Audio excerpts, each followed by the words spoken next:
6 weeks ago, hardly anyone had ever heard of Pauline Hanson. Now she's the name in just about every radio bulletin, every television newscast and newspaper. No one can recall anything like it. She is a phenomenon. Not for who she is or what she says, but because so many are listening to her and agreeing with her. The Hanson view, as outlined in her maiden speech to Parliament, is that Australia is being swamped by Asians and that Aborigines have too many privileges. And apparently that's a view shared by millions, though no one quite suspected the extent of support or that someone like a Pauline Hanson could attract it. It's about time someone else stood up and said it, but no one else has had the guts to say it, so keep work. We're really proud of what you're doing. Thanks very much. Keep up the good work. This is what happens wherever Pauline Hanson goes. I'm supporting her. The rewards of speaking loudly what others might only dare whisper. This was on the Gold Coast. No, I'm with you. Trevor Kenzie's my name. This in her hometown of Ipswich. I support what you do. What do I feel about you? I support you all the way. And this from a Townsville taxi driver. Pauline, I definitely believe that you are getting the message across. Hey, listen, I'm one proud Australian. I really am. It's the people who've got out there and their voice and their opinion, and I think it's great. You know, they're taking the moment to have their say, and this is what I'm saying. I'm saying, hey, wake up, Australia, have your say before it's too late.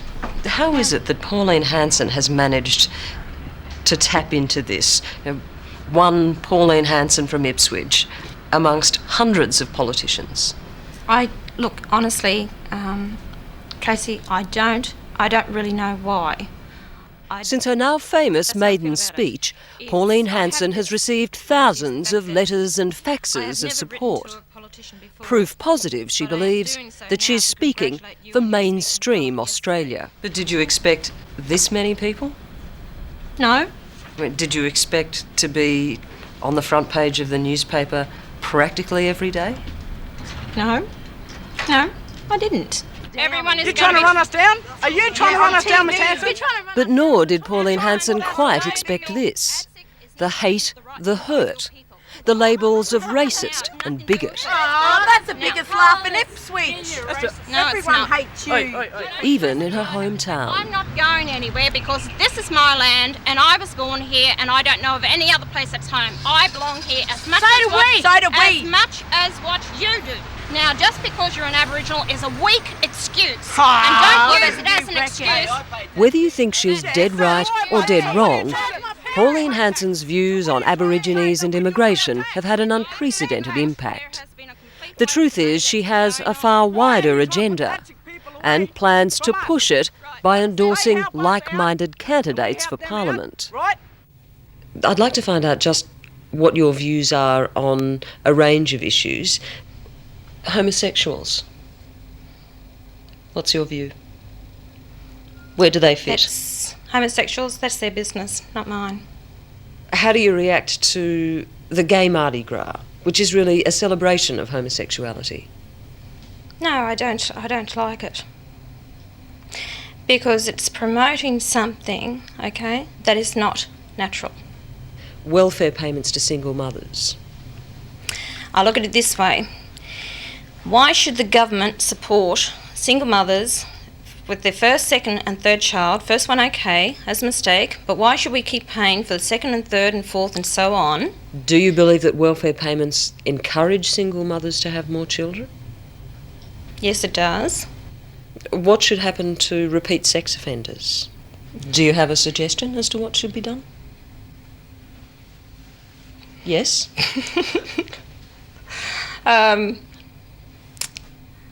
I think I should talk to some medical doctors first before I voice my opinion. Medical doctors. So do you possibly have in mind something like chemical castration for repeat sex offenders? I mean, in very horrendous situations, possibly yes, I do. Get in the car. Head down. Right, there you go. I said cuss. Get in the car. I didn't. On you go. Pauline Hanson is big on law and order. You heard me, eh? When police arrested one of those who'd argued with her on the streets of Ipswich, not only did she think he should face a court for swearing, she thought he was a prime candidate for her truly grand plan. I'm talking about foul language. Okay, that was used against me in the street of Ipswich. And it's not acceptable. Okay. Thanks, guys. All right, not a problem. So do you think that national service is a way to restore that respect for authority, that sense of discipline? I do. Yes, I do. You see, what I've called for is more or less a civil service upon finishing the year 12 or reaching 18 years of age, and a 12-month national service. What's happening is we're having overeducated people out there. We're getting overeducated people, and we haven't got the jobs for them. If they went into a service and they could do things like building roads, bridges, railway lines, reforestation, look after our environmental, our rivers and everything like that, teach them trade. Many of Pauline Hanson's visions are like that. Visions that are rooted in the past. Simple, homespun solutions learned at the family dinner table. Pauline was too young to know about national service, so that's one of my ideas, definitely. Get the louts off the street and give them something to do and to help them. Pauline's mother, Nora, has raised 7 children, 4 girls and 3 boys. If you haven't got the work ethic... Like Pauline, all seem to yearn for the way things were. Simpler times, clearer values, honest virtues. There's a lot of people out there, they don't want to work, they don't know what work is. Now, we are a work-orientated family. Maybe it's good and maybe it's bad. We've worked very hard, all of us. But if everyone pulled together and did their bit, this place would be a better place to live. So I take it no one at the table disagrees with anything that Pauline had to say in her maiden speech in Parliament or since? No, we're all 100% Yep, 100%. Yep, 200%. And forget about political correctness, it's definitely not served up with a tea and sticky bun in this household. Do you feel that we're in danger of being swamped by Asians? Well, if you go back to when I was young, I was always taught the yellow race will rule the world. And if we don't do something now, until we catch up a little bit, I'm afraid, yes, the yellow race will rule the world. Pauline Hanson was never expected to win a seat in federal parliament. After all, Oxley was safe Labor territory. It was Bill Hayden's old seat, and here she was, standing as the unlikely Liberal candidate. Then, of course, as soon as she opened her mouth to tell Australians that Aborigines were getting a free ride on the taxpayers' back, well, the Liberal Party dropped her like a hot potato. It now seems that her disendorsement by the Liberal Party was Pauline Hanson's ticket to Canberra. She was still the only choice in the electorate for Liberal voters, and now as an independent, suddenly an attractive choice for disaffected Labor voters. Hi. G'day. How are you? Not too bad. Good to see you again. Yeah. Pauline came to Canberra as a lonely independent. Like the carrot egg? Within days, she'd found a fellow traveller in Graham Campbell, thrown out of the ALP for his comments on race. Oh, thanks. It must have been music to your ears to hear Pauline saying the same things that you've been saying. Yes, but I think Pauline, like I, was listening to mainstream Australia. Mainstream Australia is saying this. If governments don't listen to us, they're going to end up listening to people far more radical than us. I think people, Pauline's, I've told other people about it, she's let the genie out of the bottle. John Pasquarelli was Graham Campbell's senior staffer. Now he's at Pauline Hanson's side. Realising her potential to advance his own agenda, Campbell sent Pasquarelli over the day Hanson was elected. And the attacks on her by the media were grotesque. They're appalling. Now, thrown into deep end like that, she needed some support. Pasquarelli is a long-time warrior of the far right. He has at various times also been a crocodile shooter, gold miner, Papua New Guinea Member of Parliament and Liberal Party candidate. He is now crafting Pauline Hanson's political profile. You talk about mainstream Australia, but how do you define mainstream Australia? I think you see mainstream Australia every time you go to the football, to the races, to the beach, to the outback. Mainstream Australia, I think it's fairly self-evident. So excluded from your definition of mainstream Australia are obviously a number of minority lobby groups are outside the mainstream. That's right. They tend to stand outside the rest of what I call mainstream Australia, and they've been encouraged to do it by both parties. So you might be talking about, say, the Jewish lobby in Melbourne. Well, then a lot of the Jewish people can totally embrace mainstream Australia, but then some of them don't. And that would include migrants? Of course, because by virtue of their differences, cultural differences, religious differences, they are living in... I mean, you can use the word ghetto, but there are ghettos. Isn't it a bit rich for someone with a name like Pasquarelli? I've been dewogged. 40% of all migrants into this country were of Asian origin. They have their own culture and religion, form ghettos and do not assimilate. The maiden speech that inflamed Australia was a masterpiece of headline-grabbing and rare eloquence. Then I should have the right to have a say in who comes into my country. Hansard credits Hanson. Who wrote it? Well, look, I work for Pauline. I'm her senior advisor. I help her draft out press releases. I help her write speeches. Arthur Caldwell was the last great immigration minister, and he was firmly tuned into what ordinary Australians wanted. Pauline Hanson is not exactly a polished speaker, but what she lacks in style she makes up for by telling people what they want to hear. Our men and women have split blood, defending this homeland of ours. Today in Melbourne, before the pro-gun Australia Reform Party, she's preaching to the converted. In her own electorate, she's actively courted the shooters' vote. When you say, our men and women have spilt blood defending this homeland of ours, and it's up to us to make sure their sacrifice was not in vain, what exactly do you mean? In World War II, we went and we fought the Japanese from actually taking over these shores, this land of ours. And what's hurting the Australian people out there is that the government just can see them coming over now and virtually letting them take over. They don't have to be citizens here to own freehold land in this country. So this gets to your idea then that we are in danger of being swamped by Asians. That's what you're talking about. No. What I would like to see is that there be a balance back to our immigration policy. And as I have said, that we have got 40% between 1984 to 1995 so far, 40% of migrants into this country are Asians. I would like to see more of a balance. Well, let's look at some actual numbers then. There are 866,224 Asian-born Australians out of a population of over 18 million. Now, is that in danger of being swamped? I don't believe those figures. Well, these are from the Department of Immigration. As far as I'm concerned, they're book figures. I don't believe those figures. Are you xenophobic? Please explain. Xenophobia means a fear of all things foreign. No, I don't think I am. No, I'm not. Is there a problem? Just because I might be... I find this very hard because I have to sort of clarify what I think and how I feel about things. Precisely. Yeah. Well, precisely, because you are a federal politician. We're not just sitting around in a pub talking about things. You're a federal politician. You're standing up in federal parliament making these statements. So of course you should be expected to be able to qualify. Which the majority of mainstream Australians are backing me on this issue because they believe in what I'm saying also.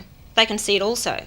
But it's all these minority lobby groups who don't like the fact of what I'm saying is because it's going to upset their little world. And they've got a problem with it, not I. All I know is what comes from here inside. And by talking to the people out there in mainstream Australia, and their fears also. So it's from the heart, not from the head? I've been learning once I've got it, since I've been in this job. It's been a big learning curve for me. She is a racist and her policies are inflicting harm on people. Hanson is grist for the protesters' mill. Today it's Melbourne University. But her extreme views make her an obvious target, not only for students, but right across politics. One of her most strident critics is former Prime Minister Malcolm Fraser. She is just plain wrong. And she's wrong in a way that can lead to very great evil. Evil? Yes. Because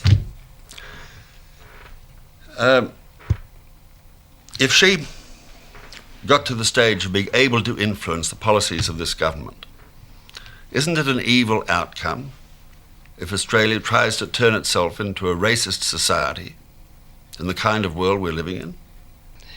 Well, you've now seen the impact of your calls to halt Asian immigration. Have you figured that perhaps life is just a little more complicated than rolling down the shutters? As what? What do you mean rolling down the shutters? As far as what? Closing the front gate, drawing the blinds, cutting Australia off from the rest of the world? Do I propose that? It would appear cutting so. Cutting Australia off from the rest of the world? It would appear so. I think I'm more concerned about it, Australia and the people here. You see, I'm trying to say, let's clean up our own backyard and look after our own here before we worry about everyone else and overseas. They're not concerned about us. Let's get that straight. Let's withdraw from the United Nations. Just a sec. Let's withdraw from the United Nations. Yes. Let's cease all foreign aid. Let's halt all immigration. That's right. Because closing and bolting the front door. I think you're over-dramatising things here a bit. I think you want to look at the unemployment that we have here in this country and start with immigration. Why should people come out here and get onto our welfare system? It's only because the government has actually put a shutter on that themselves, that they have to be here 2 years before they get onto a welfare system. Why should the taxpayer be out there paying for someone else to come and live in this country? They don't even have to know English or even have to learn. We are putting this all up for them. What is one to conclude from that, other than you are xenophobic and racist? No, it's not. It's wanting to know how this country is going to look in 50 or 100 years' time from this. And you've got to base, why are you making me out to look as if I'm a racist? Why don't you go and ask Japan their immigration policy, or Korea or Sri Lanka? Ask them how they feel about white people going into their own country. And yet you respect their views, and they can be proud of their own homogeneity. But if I voice my opinion, I'm made to look as if I'm a racist. I won't cop that. Pauline Hanson did admit to us during filming of this story that although she's highly critical of what she calls migrant ghettos, such as Sydney's Cabramatta and Melbourne's Springvale, she hasn't actually visited either. Nor has she ever visited an Aboriginal community. What are you going to have? Can I have 2 pieces of mullet, please? A piece of sea perch and 8 whiting fillets, please, Pauline. Australia's most famous fish and chip shop lady left school at the age of 15. She has 4 children from 2 failed marriages. I regard myself as the average Aussie battler out there. I'm a woman that's had a breakdown in marriages. I'm a woman that's run my own small business. So what did you learn in all of those years working long hours in that fish and chip shop? That no one else owes me a living. Okay, and you've got a steak sandwich and old perch and chips to go on, and you've got... The view from the fish shop window is of a neatly divided world. There are hard workers like herself and bludgers, the welfare recipients and Aborigines she believes are ripping off the system. Do you regret now making sweeping generalisations like Aborigines are a privileged class? No, I said they receive privileges that other people don't receive because they're Aboriginal. And which is true, and you cannot deny that. They do. Or what about the fact that life expectancy for Aboriginal women is 19 years less than that for non-Aboriginal women? Aboriginal men die 18 years younger than non-Aboriginal men. Is that not disadvantaged? We've got, now, just be realistic about this. And people can't deny it, that in a lot of these communities, there is a big drink problem. What about infant mortality then? The infant mortality rate is 2 to 3 times higher than in the white community. And again, it can be related to the drink because the money is going on to the drink, onto alcohol, and therefore not decent food is being bought for and put on the table for these children. Aboriginal people are incarcerated at 28 times the rate of non-Aboriginal people.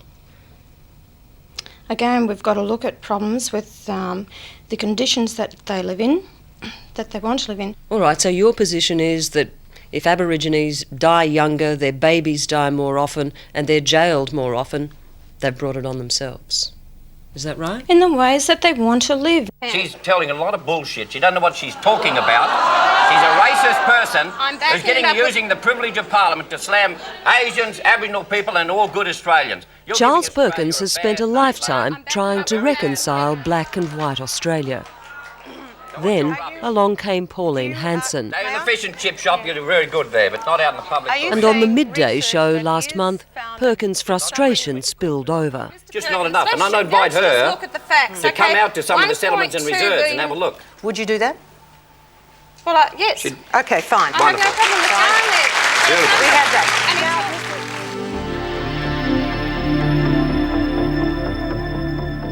Pauline Hanson, with, we're told, almost 50% of Australia on side, is flying in for that meeting. She's travelling to Palm Island off Townsville, where, if you accept the Hanson view, there are simple answers to Aboriginal problems. But on Palm Island, nothing is simple. You know, that's been one of the tragedies of race relations in this country, is that a lot of people don't realise that most Aboriginal communities don't have decent water to drink, don't have proper sewerage. Their houses are overcrowded, 3 or 4 families. You can't get education in those circumstances. We've got to do something ourselves. And Pauline makes a point about that, and she's right. But, you know, it's very difficult to help yourself if you haven't got the education or the employment skills or good health, and you're so remote. It's very difficult. Who knows Mrs. Hanson? Who's seen Mrs. Hanson on TV? Yeah, that'd be shown. Yeah, good. Anybody like to ask Mrs. Hanson questions? Why did you come to this island? Probably on the media, as you have seen, I have made some statements, and I have said things, and this is all part of my job to actually see firsthand for myself. Palm Island was once a penal settlement for Aborigines. For these kids' parents, there is no work here, and there never has been. It's home to these people because their parents and grandparents were exiled here. You've opened up a can of worms. That's fine with us, but we want something positive coming out of a negative statement. The administration has been given the dollars to look after their own people, and they haven't done their job. Hang on a minute. You've had control. The European people have had control of this country for 209 years. You've made a mess of it in 209 years, and you expect APSIC to clean it up in 6? No, wait a minute. There is actually agreement around this table that ATSIC has wasted money. But cutting off funding altogether, these women see as simply naive. You are a very young person. Now, you quoted your age as 42. That is still very young. Not so much in age I'm talking about here, but in knowledge. What I would like to see you do, Pauline, is to be educated. If the community did pull together and clean it up, because it would be a nice place. And then Palm Island is a place of shame for white Australians. As late as the 1950s, Aborigines were being chained up here for daring to dissent. But to Pauline Hanson, what's past is past. Clean it up. Pull together as a community and work together and take pride in it. And our agreement is that Pauline will be given a guided tour by community leaders, including Tom Geyer. Then, later, with advisor John Pasquarelli, talk about what she's seen with Charles Perkins. It's a beautiful place here, it really is. But all Pauline Hanson has seen all day is rubbish and more rubbish. If you have an affinity for the land and everything, then why is so much rubbish laying around the streets here? That's a minor thing. It's not a minor thing. If you're supposed to be so in tune with the land, then why are you living in with all that rubbish lying around the streets? Once again, it's a misunderstanding on your part of Pauline of Aboriginal culture. There's lots of things to do in the community, and this community's been cut back by 150. What it needs, Charles, is the leadership. Now, you were put in that position as a commissioner on the ADSIC board to do a job for your people, and have you really been the leader that you were supposed to be? I have, yes. And if you're going to get personal about it, what have you done since you've been a parliamentarian except just blast everybody around the globe? All you've done is carried on with racist, stupid, ignorant remarks. Now, you can say that about me, I can say that about you. The fact is, the reality of it is, this is a community like there are hundreds of communities right around Australia. They're battling on, they haven't got sufficient funds, they can't cope with what they've got at the present time. When is it enough money? There's not a bottomless pit out there. The money. It's what Pauline Hanson rails against in Canberra. There, she takes account of how much money is spent. Here, she sees how little difference it makes. What do you see when we drive past these houses? The curtains aren't ripped and torn. Well, there's windows broken there. Now, why have a lot of these houses got windows that are broken? Who broke them, is what you're saying? Well, why are they in this condition? Why are boards pulled off? They're in this condition because of the overcrowdedness. There's people who sleep on the dining tables, people who sleep in the bathroom. You know, naturally, you've got to expect some amount of destruction, you know, to the property itself. That's the same all over Australia with Aboriginal people. It's overcrowding. They don't want to live in a busted house. They like nice housing for themselves and their kids, so then kids can come home and study on the table, but they just don't get that opportunity. What do you propose be done about the alcoholism rate in this community, which is between 70 and 80%? I estimate around 70%, yeah. Yeah. That's not correct. Not in the sense of what's an alcoholic. There's two people, one who's an alcoholic and one who's a social problem drinker. And that's what most Aboriginal people in Australia today. You know who the greatest drunks in the world are? The greatest drunks before Germany in terms of beer consumption and wine consumption? Australians, white Australians. They're the biggest drunks in the world, white Australians. They turn around and say that Aboriginal people are drunks. They're bigger drunks than Aboriginal people. And they've had a lot of education. No, it does not. You have got a problem with alcohol in a lot of your communities, you know. So it is, and therefore out of that you've got domestic violence. If you want people not to drink so much, give them a job. And this is what Bob Hawke didn't do enough of, nor Keating didn't do enough of, nor Howard's not doing enough of. Focusing on the economy, give people a chance to get a job and they won't have to go and drink during the daytime. After seeing what you've seen at Palm Island, do you accept now that you were wrong to assume that these problems have simple solutions? Palm Island is isolated from the mainstream Australia. Those people are there because they want to be there, and it is causing problems because they want to live there. Where would you suggest they go? Well, I'm not saying that they up and leave, but they've got to accept it that they are away from mainstream Australia. What do you propose be done about it, beyond abolishing ATSIC? Well, they've just got to start doing something for themselves. First off, if they start cleaning up the environment that they're living in, and possibly then from there they might be able to do something with a bit of a tourist trade. But you will not get tourists over there unless they clean up their own act. I mean, is there room enough in your heart to be caring and tolerant and sensitive? Don't say, is there room enough in my heart? Yes, I am. I'm a very caring person. But I tell you what, you've got to be hard, you've got to be cruel to be kind. Last year, when Pauline Hanson was just a political nuisance, rather than a threat to the government with her views on immigration, we asked her here on 60 Minutes, was she xenophobic? Famously, she replied, "Please explain." Now, as her bandwagon rolls on, picking up more supporters, getting louder and more strident, it's we who've gone to Pauline Hanson to ask her to please explain. To please explain some of the claims she's making that have so inflamed political debate here. Claims that on the one hand are building a massive following for her, but on the other are provoking some of the most passionate protests we've ever seen in this country. While thousands of Australians have taken to the streets to protest against Pauline Hanson, only the chosen few are allowed up close and personal. Ladies and gentlemen, Pauline Hanson. She's a jolly good fellow, she's a jolly good fellow, she's a jolly good fellow, and so say all of us. I say her out of tune. Oh, thank you all very, very much. She wasn't thrilled to see 60 Minutes again, but her minders persuaded her to let us in. Just to inform everyone here that actually 60 Minutes are here, and I've asked Jeff, is there any inclination that is there going to be a word like similar to xenophobic? So These Tasmanians have paid for this privilege. A private audience, uninterrupted, with the darling of the far right. The day you made your maiden speech, I sat and listened to it all the way through. And I thought, here's somebody we can listen to. What you see behind the scenes is a more relaxed woman, cheered by the fact that so many Australians apparently share her views on immigration, Asians and Aborigines. Why can't I get $1.50 or $2.50 a day to send my children to school for shoe money? They get $2.50 a day to send their children to school. They get shoe money. Why am I, because I'm white, so different? And I'm not a racist. I am not a racist. Yeah.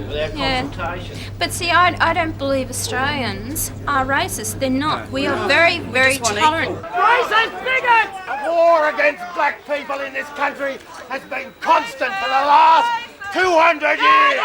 You're proof of it, Pauline. Shame on you, bigots! Have you begun to be frightened by some of the demonstrations? No. Not at all. There seems to be a lot of hate in the air. Isn't that dangerous? That's only coming because the people out there are not really getting the true message across. What I am trying to say. How could there possibly be hate from anyone when you call for equality for all Australians? The Morgan poll, just out this week, says that about 66% of Australians believe that you are the one stirring the pot, that you are inciting this racial intolerance that's around at the moment. No, this hate that's out there is from people who clearly can see that they have got the most to lose. And the majority of Australians are the ones who have been forgotten. The protesters say it's patently obvious what the One Nation Party stands for.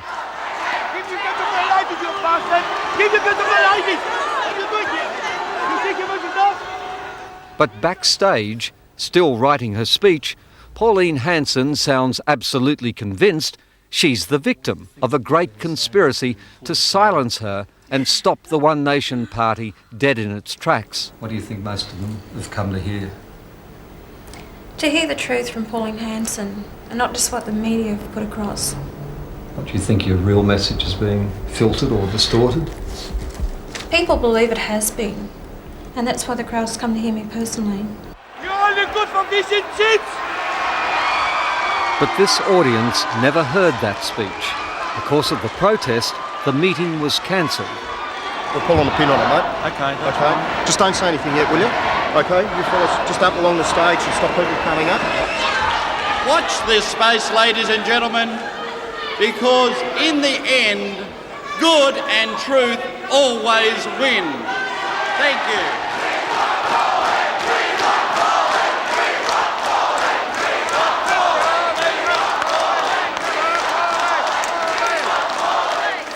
Last night, 200 of society's thugs intimidated, abused and attacked democracy in this country.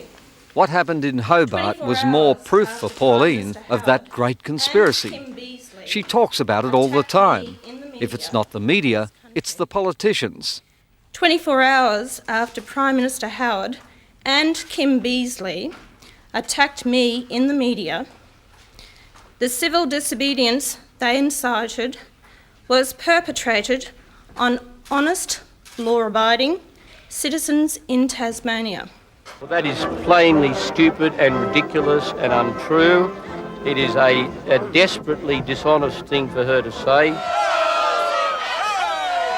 It is time for resolve, for if we fail, all our fears will be realised and we will lose our country forever and be strangers in our own land.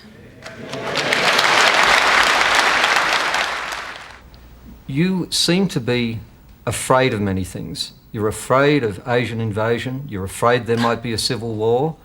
You're afraid of losing Australia as we know it today. Well, I've been around the world 100 times. I think this country is paradise. I think this country, It we have less to be afraid of than anywhere I've been. Would you please go and tell the people out there that then? Because if that's the case, why am I getting the support that I'm getting? And you don't think that you're making people afraid by talking it up so bad, by saying that we're going to be invaded? Civil war, do you really think we're going to have a civil war? No. And I didn't say those words either. Do you really think we're going to be invaded by an Asian country? Let's clarify that civil war. That was an editor's headline. Do you want race riots, religious fanaticism, gang and drug wars? Do you want civil war? So you never warned that Australia could disintegrate into civil war? No, there is no... I've never said that we're going to have a civil war. When you've got everyone, the whole world, it seems, has come against one woman, when that happens, she must be saying something that's right. Her supporters like the way she shoots from the lip. The less she sounds like a regular politician, the more they like her. But her critics find it maddening that she can inflame so much passion with wild exaggeration. By the year 2040, 53.6% of our population would be Asian. The Immigration Minister, Mr Ruddock, says that by 2040, only 7.5% of the population will be Asian-born. That would mean that he's suggesting Asians would still be a small minority. Well, that's not taking into account the figures that when they come out here that you're still going to have children born here to Asians. So the figures are going to be definitely higher. I mean, how do you know who's coming in, who's counting? Because the figures that I have are, by the stats. From the Bureau of Statistics. But you're saying 53.6% of Australians, when we look around, will be Asian-born plus the descendants of those Asian-born people. That would be an extraordinary change in the makeup of Australia, wouldn't it? Exactly. That's why I'm very concerned about it. But do you really think it's going to happen? Well, Jeff, what I'll do is I'll give you a copy of these figures. And please take the time to have a look through them, read them. So we did. Pauline Hanson's immigration figures are not from the Canberra Bureau of Stats, but from a retired doctor living on the Gold Coast who's disgruntled about Asian immigration. For his figures to be right, Australia would have to take in over 40 million Asians. And in 30 years, our total population must grow to 140 million people. Plainly, no one believes that. The fact is, Pauline Hanson's immigration rate is wrong by about 1,000%.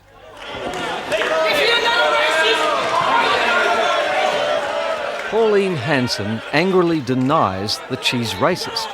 But ask this man. There's no doubt she's stirring up racial tensions and straining relations with our Asian neighbours.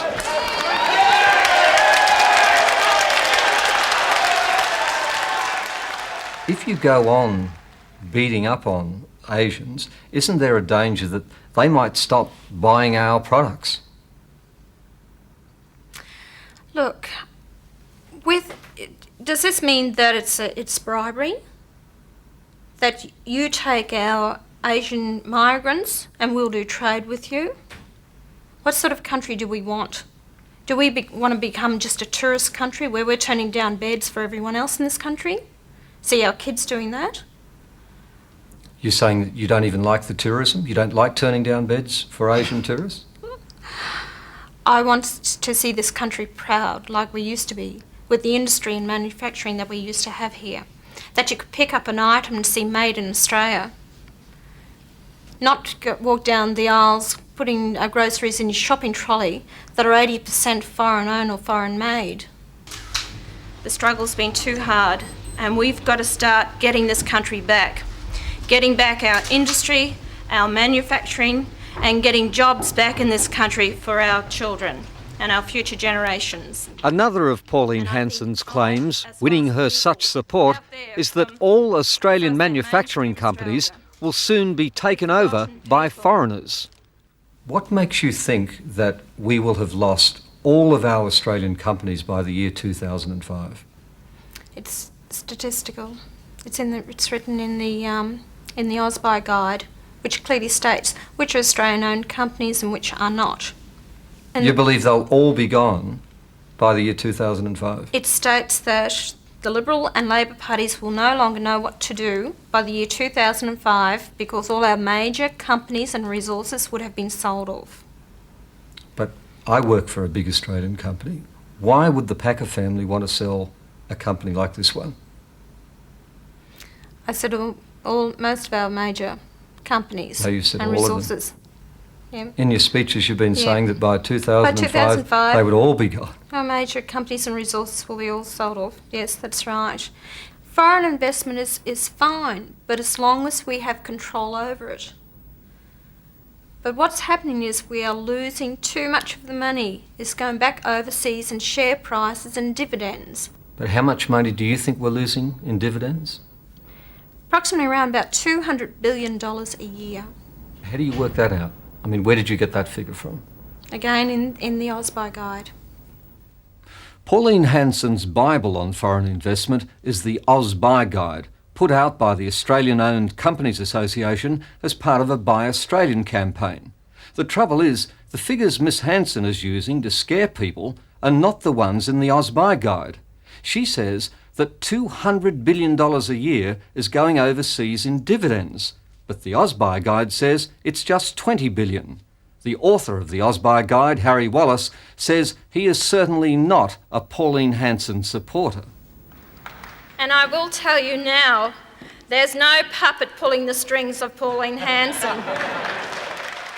So where does she get it from? Looking over her shoulder, we found she certainly writes most of her own material. I know I am not a racist, but in my heart a very patriotic Australian who cares very deeply for her country and its people. But in the back rooms are operators like David Ettridge, National Director of the One Nation Party, a former charity fundraiser. Pauline Hanson's One Nation, good afternoon. And in her Parliament House office, a renegade from the Liberal Party, David Oldfield, Hanson's new principal advisor and very likely her first candidate for the Senate. Certainly you could expect that we would win Senate seats in each state. If you don't make it, if One Nation falters, isn't there a risk that just as the Joe for Canberra bid really only damaged the coalition's chances, that basically you'll let down Conservative voters? Well, perhaps John Howard's coalition will be damaged, but if that's the case, they'll have only had themselves to blame for allowing the rise of Pauline Hanson, and they've allowed it to happen because they themselves have ignored Middle Australia. We'll pray for you in your future dealings with the Parliament and Mr Howard particularly, and anybody else who opposes your thinking. As people like Peter Murray, Tasmanian President of the National Party, lend support, what's clear is that Pauline Hanson is already doing serious damage to the coalition. As much as John Howard might want it, she's not going to go away soon. Where do you think your party is headed? I want my party to have enough of an influence in either the lower house or if not definitely the Senate, so that the government has to stop and listen to what we are trying to say and listen to the voice of Australia. So many people out there are fed up. They've had enough because their parties are not even listening to them. One of your old supporters has been saying, I don't know where she's going to go. She thinks she can walk on water. I mean, are you becoming too big for your britches? I'm still as down to earth now as what I was before I won the seat. Something extraordinary happened in Queensland yesterday. A woman who just a week ago the Prime Minister called deranged changed the face of Australian politics. At the Queensland elections, Pauline Hanson's One Nation Party took around 25% of the vote to win 9, possibly 10 seats, leaving the final outcome very much in doubt. Now, no totally new party has ever achieved such a result, and the message from it is clear. A sizable chunk of Australia has had it with mainstream parties and the way they're governing us. And the really bad news for politicians working on early election strategies is that this maverick party is now up, running, and about to gatecrash the federal poll.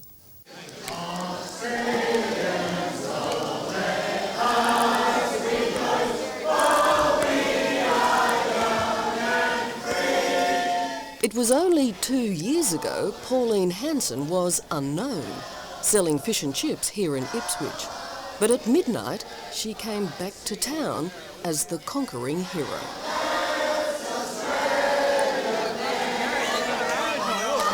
She told Paul Lynham the fact that she's not your average politician is precisely why she's popular.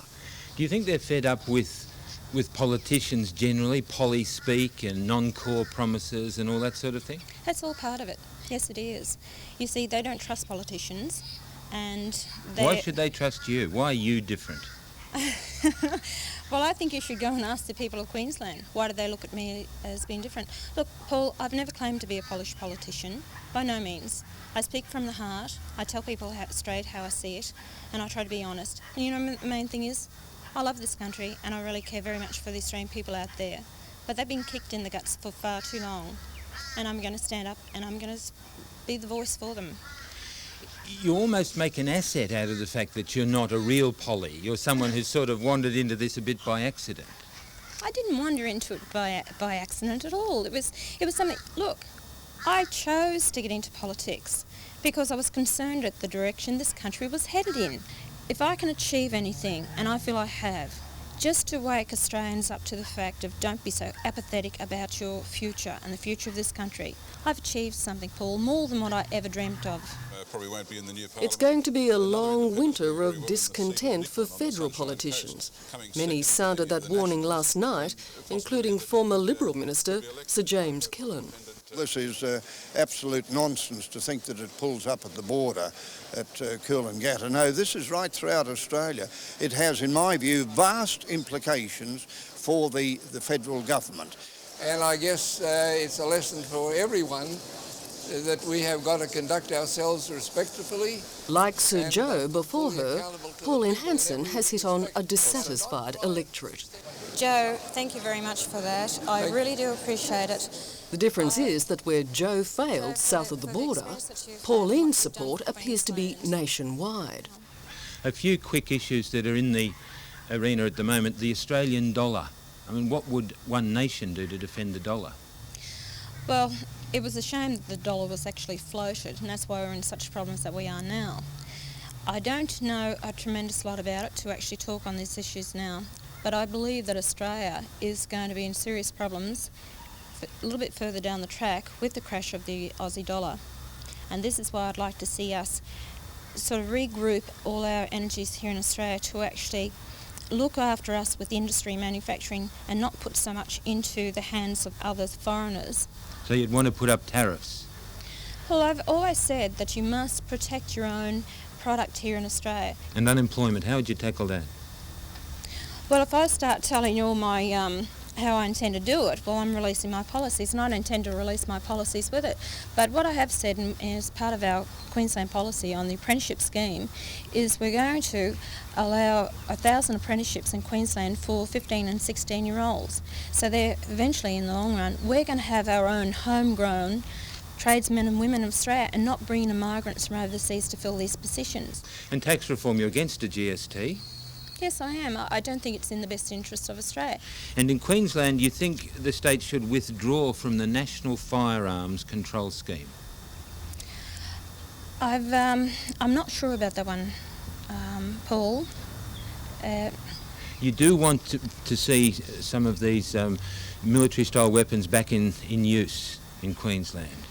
Well, this is where people are saying about my policies here. What we've said about the semi-automatics and the military-style weapons can only be held by people who are in sporting clubs or for legitimate reasons. That doesn't mean that everyone's running around with the guns out there. We're also going to come down very hard on people who commit crimes with a gun, which has never been in place. It's never been hard enough. So we're really sort of tightened up, probably tighter than what it was before. Some say that given your attitude to Asians and your attitude to immigration, that there could be a real slump in investment and tourism in Queensland. What do you say to that? What I said was I'm frightened that we might be swamped by Asians by the number that we had coming in.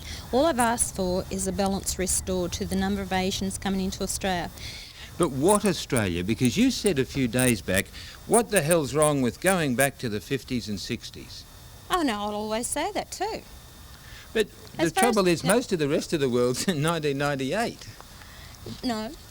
When you go back to the 50s and 60s, you didn't have the crime, and you didn't have your aged people who as soon as the sun went down, that they were locking themselves behind bars at night, you know. Employment in the 1960s, unemployment was 2.6%. Industry and manufacturing employed 27.5%. But we do now. What's wrong with that? Well, but we have now a global economy. The reality is different now. We're part of a different environment, aren't we? We've got to learn to live with the present and the future. What? Even though it's worse for you? Even though our standard of living has dropped? Even though unemployment in Australia is running at 19%? Is that wonderful? Is that something that you just accept and you say you can't do anything about it? Well, I'm sorry, I'm not throwing in the towel. And that's something maybe you and a lot of other these politicians and journalists out there have no idea, because you know what? This is what the people of Australia want back. But can they really realistically get it? You can voice their complaints and grievances, but in the end, you can't pull the 1950s rabbit out of the hat for them. You can't do it, surely. Paul, why don't you bring in the policies, implement the policies that's going to get back this to the people, of knowing that you've got a workforce going there again.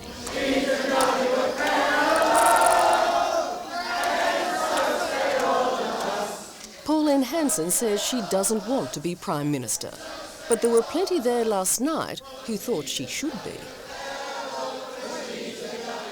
She said the high point of the night was a phone call as she drove to the tally room. And it was from my father, and he was holding back some tears, which I could pick up in his voice. And he just said, "Congratulations, darling. I wish you all the best." He said, "I'm proud." And finally, the feeling seems to be tonight, Labor by perhaps a whisker. Is that how you read it? With you holding a good handful of seats. Very, very hard to say what's going to happen, and I think Queensland, if not the rest of Australia, is going to get one big shock. A shock that's going to ripple through to Canberra in the end? Yes. It's taken just 2 consecutive Saturdays for Pauline Hanson to rise again from the political ashes. In Western Australia and last night in Queensland, Pauline Hanson's One Nation party wreaked havoc on conservative politics in Australia. She swept across the country, feeding off voter disenchantment with everything from the GST and petrol prices to speed cameras and boat people. This week we hitched up with the Hanson Crusade and found a more confident, polished politician who's mastered a devastating political tactic. No one can deny that Pauline Hanson is back with a vengeance. 2 hands up if you can, Pauline. 2 hands up, Victor. No, I don't want to. Pauline Hanson dominated the Brisbane tally room last night, witnessing the decimation of the coalition parties in Queensland. I will also be leaving politics, and I will be leaving politics forthwith. Twice in 2 weeks, she's proven herself the slayer of conservative politicians. I'm not there to keep the bastards honest, I'm there to get rid of the bastards. I'm here to get rid of the bastards.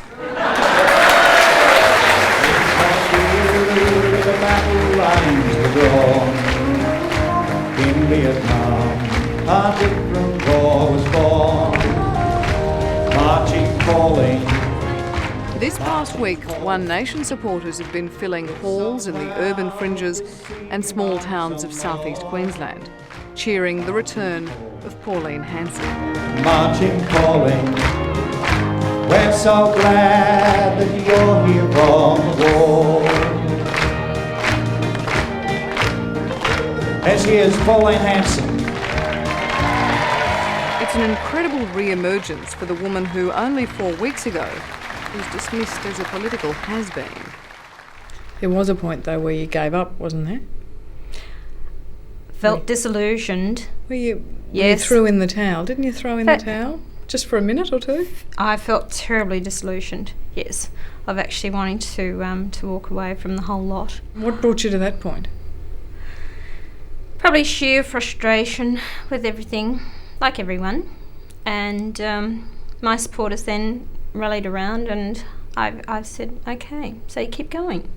She says what I think, and the majority of my neighbours are the same. They think that she walks on water. What Pauline Hanson does well is campaigning. Simple messages, seductive ideas for supporters baffled and angry about an increasingly complex world. She's right in what she says. We don't get a fair go. You should be able to defend yourself in your own home with a firearm. And that's what Pauline is saying there, so we support that. And so would you shoot an intruder into your home? Yes, if we had to, for sure. Unless we make the punishment fit the crime, we're going to get more and more prisoners, because when they go to prison, they go into a motel unit and they're given comfort and food and all the necessary comforts of civilization. What should happen to them in jail? Well, I reckon in overseas countries, they give them the lash. Tough on criminals, tough on illegal immigrants. Pauline Hanson knows the right buttons to push. And I've been asked, what's your view about the boat people? Well, I said, you go out, you meet them, you fill them up with fuel, you fill them up with food, you give them medical supplies, and you say, go that way.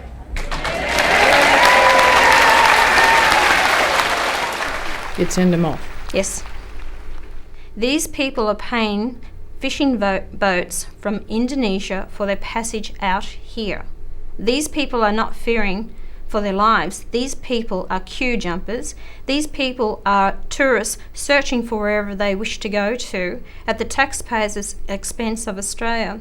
So these people have no right here. Tourists, women and children from Iraq, would you send them back to Saddam Hussein? These people are not and should have no right in this country. But this is the people we're talking about. Well, then, women and children who are fleeing Iraq. Would you turn them around and send them back to Saddam Hussein? Yes. We've had a lot of problems in the past with Pauline just picking up something in dinner conversation prior to a public speaking engagement following the dinner, and then she would get up and sprout something which was inconceivably ridiculous because it just sort of went into her head during dinner. David Oldfield should know. Until he was expelled by Mrs. Hanson, Oldfield was her closest advisor, a director of the party. But like many who have worked with her, he's now turned against her. Very little of it would be something she's really thought up herself. A lot of it would be just ideas, if you like, that are not terribly sustainable when it comes to, like the idea of turning people around. I can understand how you'd like to do that, turning around the boat people, but the idea that you're going to give them food and medical supplies, what are you going to give them, a St John's ambulance first aid kit or something? It's just not real. From a plumber's wife's background to having 4 kids to running a fish and chip shop, that's what I am.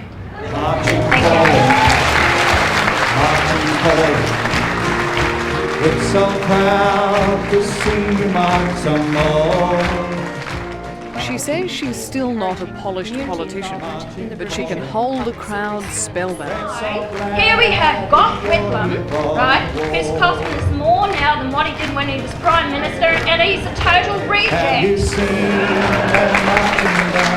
Her views strike just the right chord from the perks of former politicians.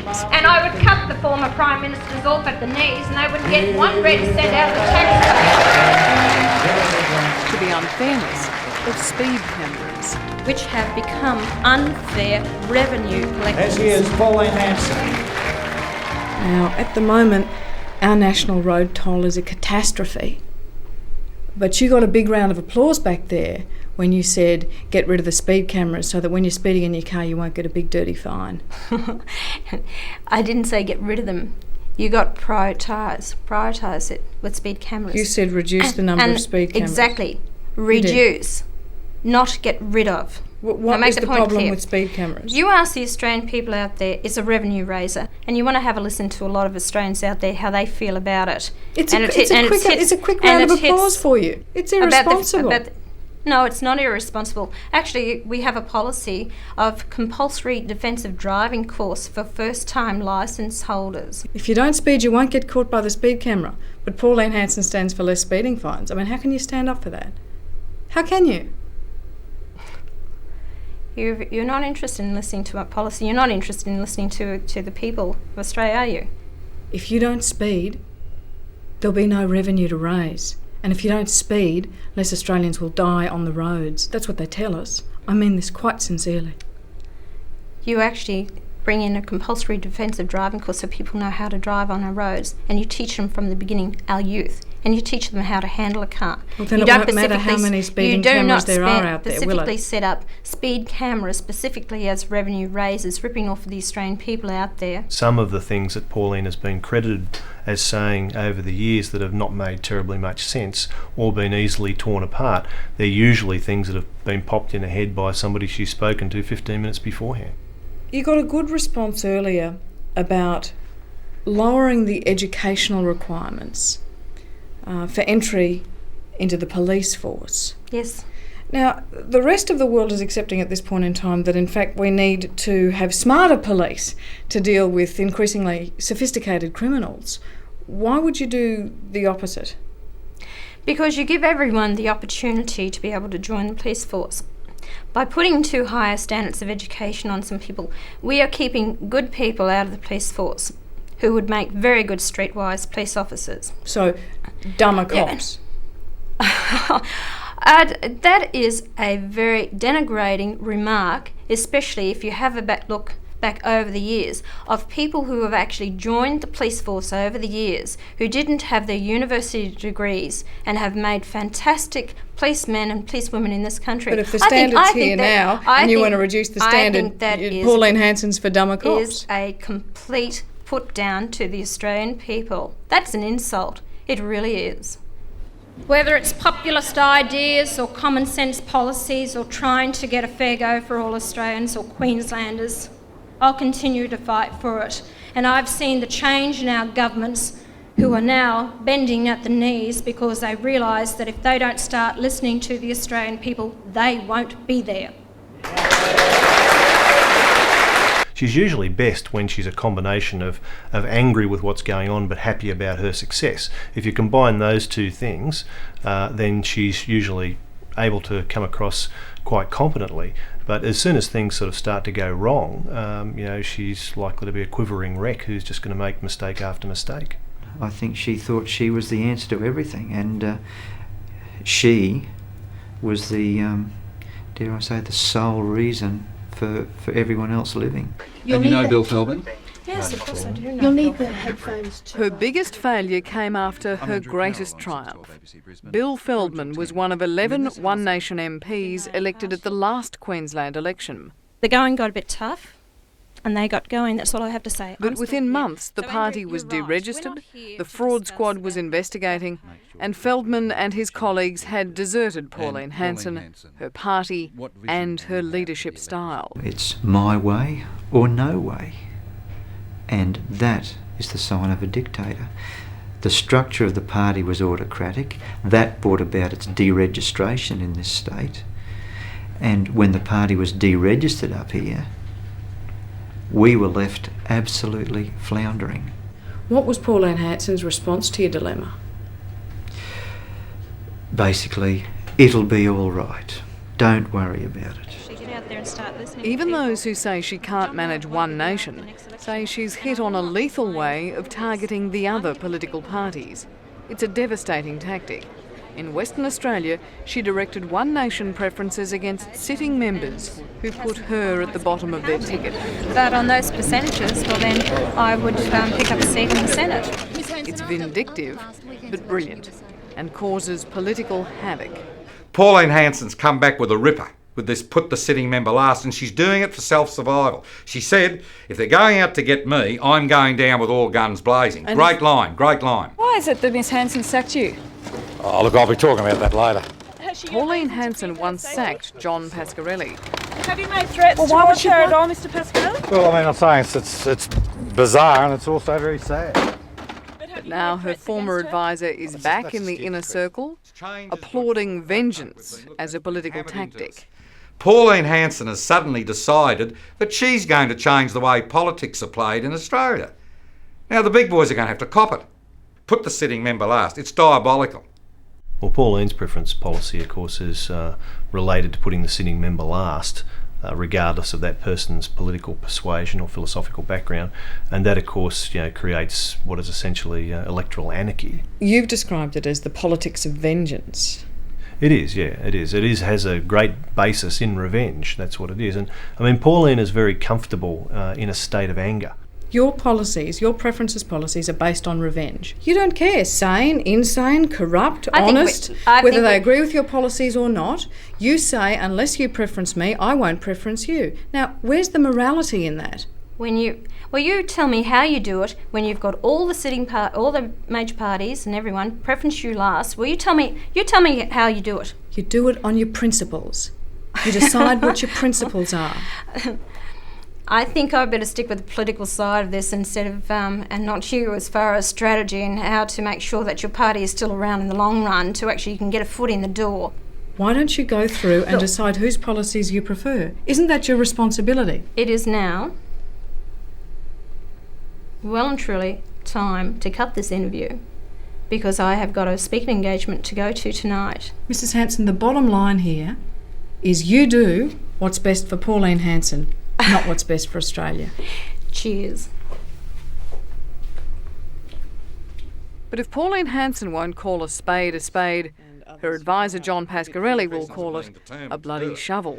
They've got to come round and listen one day, and then Mr Beazley's going to have, if he becomes the next Prime Minister, he will owe it to Pauline Hanson. She will make sure that he never forgets it. He'll have nightmares every night. I think that's good. It'll keep him on his toes. And they're going to have to come and deal with Pauline Hanson. And if Canberra has been slow to hear that message from the West, it's come in loud and clear from Queensland.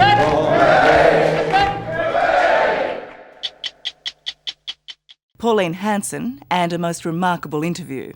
Her first graphic, emotional account of 3 humiliating months in jail, and her future life in and out of politics. She says the prison experience has changed her, and it was certainly a different Pauline Hanson I met on the Gold Coast yesterday. Somewhat softer, still bitter, but definitely unbroken. I guess you don't realise until you lose it how much freedom means to you. It's funny you say that, but that's really what it was all about. Pauline Hanson walked out of Brisbane Women's Prison on Thursday, not only a free woman, but cleared of those devastating fraud charges, still deeply affected by the time she spent behind bars. To be dragged off, and what happened was when I was taken away from the courts and I was taken downstairs and I went through the process of being strip searched, and I was actually handcuffed, shoes taken off while I sat in the cell downstairs, and then you've got the bars, and other prisoners were in the cells, and David was in one, and then to use the loo, so you've got this concrete wall that's halfway up, so you go to the toilet, they can't see you, but they know exactly what you're doing. Your dignity is stripped. It was just absolutely so degrading, demeaning. When they gave me that number to stand in front holding this number here to have my photo taken, I felt like as if I was an absolute criminal. Well, you were a criminal in the eyes of the world, weren't you? Not in my mind. Not in my mind. Do you remember what that number is? Yeah. C70079. Prisoner. C70079. Why does remembering that night make you cry?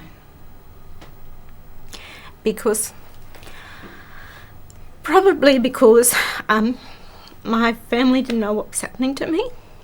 I think it's just, I feel as if I'm reliving it. I don't want to get emotionally upset, but it does. You say you didn't sleep at all that night. Were you on suicide watch? Yes. I had no regard for my life and my well-being. And I think that's what did I was terrible. I'm sorry. What's terrible? Settle down. What's terrible? Well, even that, for my kids, here I am always trying to keep their spirits up, and I've always tried to be a positive person. I tell the kids, you've always got to be positive and everything like that. And it was probably very, very weak of me at that time to feel that way, but that's how I felt. To actually think that way, and I think it was wrong of me because my children only had me, and I think it was very selfish for me to do that, and I can think that way now, but when you actually go through it and you experience it, and it just felt like the end of my world. Pauline's world wasn't the only one shattered. Her children, Stephen, Tony, Lee and Adam, also struggled to cope. What was the hardest part for you? Mentally, emotionally, I just found it really hard to maintain a balance. The only thing I thought about was getting Mum out of there. It hit me just like a sledgehammer. I didn't expect it. Pauline also gave up any physical contact with the family after refusing to undergo strip searches. We couldn't have that contact with Mum that we needed. Can you tell me what a strip search is like? What do they do? Right. Strip search is that you put in a cubicle after you've had a contact visit. That means if you're up front and you haven't got this perspex in between, you take off your outside clothing, your shirt and your pants. Then you've got to take off your bra, and then each item they will check and feel your item and feel your bra. Then you can put your bra back on, then you take your pants off and they will check your pants. I've actually heard from one of the prisoners there that a girl had to take her tampon out and actually had to show them there was nothing in that. You then turn around and you have to bend. There's no touching at all. I was actually asked to squat, although squat and say cough. Lift up your feet. Run your hands through your hair. Pull your ears forward. So put your head down, check behind the ears. Open up your mouth. Some of the women too will be asked to actually lift up their breasts. So then check underneath the breasts. So I'm not the only one that wouldn't go through a strip search. So you just found it too humiliating, too degrading to continue having... Would you like to go through it? No, I certainly wouldn't like to go through it. And so that was the reason why you decided to stop the contact visits with your family. Yeah. That decision meant Pauline could no longer hug her children or her ailing 84-year-old father, Jack. It's all behind us now, isn't it? Yes. Do you feel like you've changed? I think I've a lot wiser for the experience. I've very much more appreciative of it. I've know how important family and friends are. I am so blessed and humbled by the public support that I have received. And what's more important about that, Tara, is that people never gave up believing in me. They trusted me. And how many politicians can say that from the public? Jail is meant to harden people. It sounds like it might have softened you. It softened me in a lot of my attitudes towards it. It really has. Do you remember what you said about jail in the past? You know, I told you I actually went to look through the prisons as a Member of Parliament. How superficial that was. Do you think differently now about mandatory sentencing and sending people away to jail?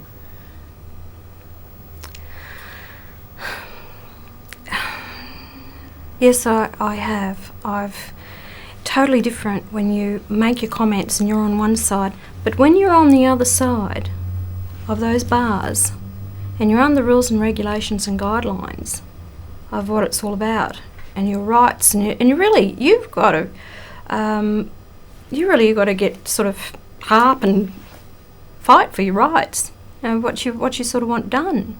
But I mean, but these people are convicted of crimes. I mean, should they have any rights? Hey, hang on a minute.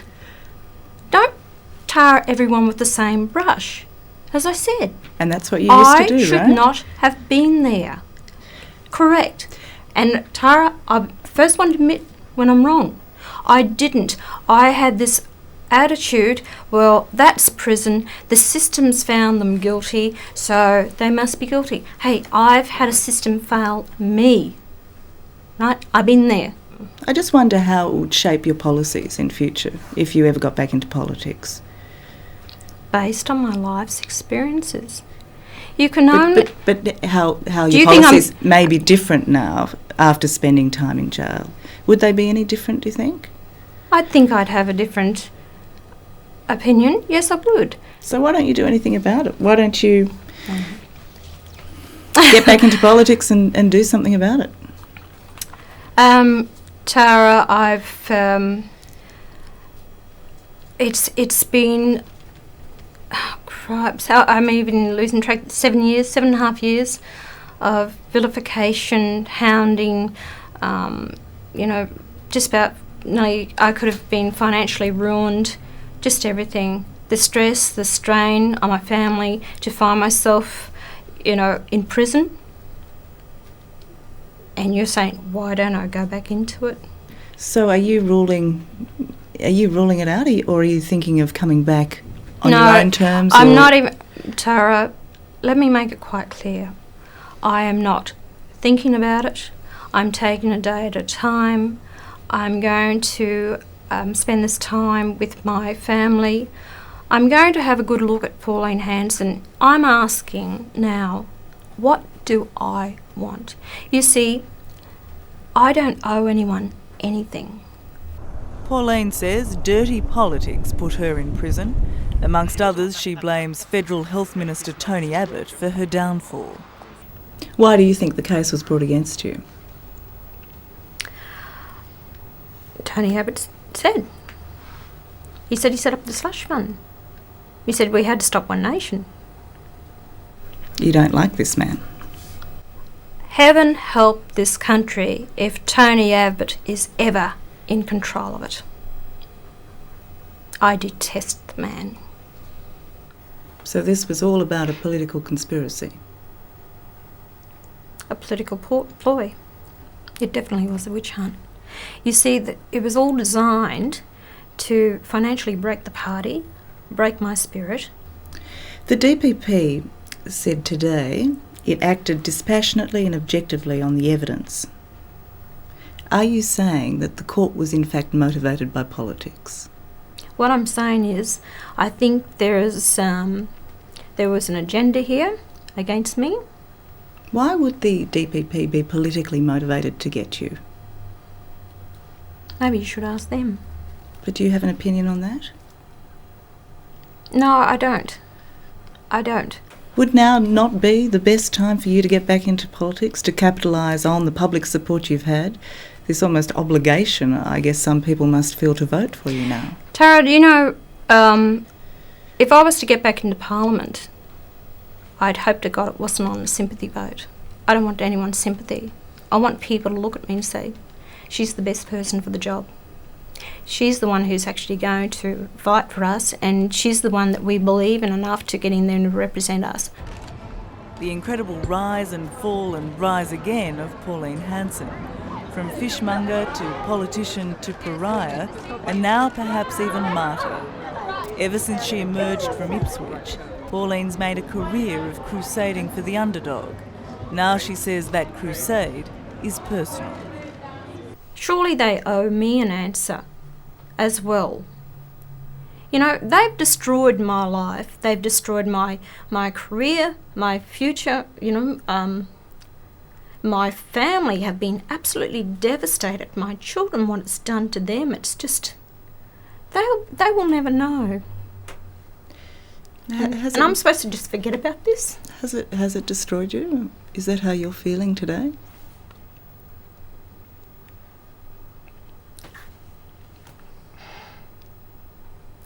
I would like some answers as well. Why should anyone have it done to them? And you're just supposed to say, okay, it's okay. Move on. It's just not... It's just not the issue about Pauline Hanson. It's the issue about what is fair, what is right, what is just.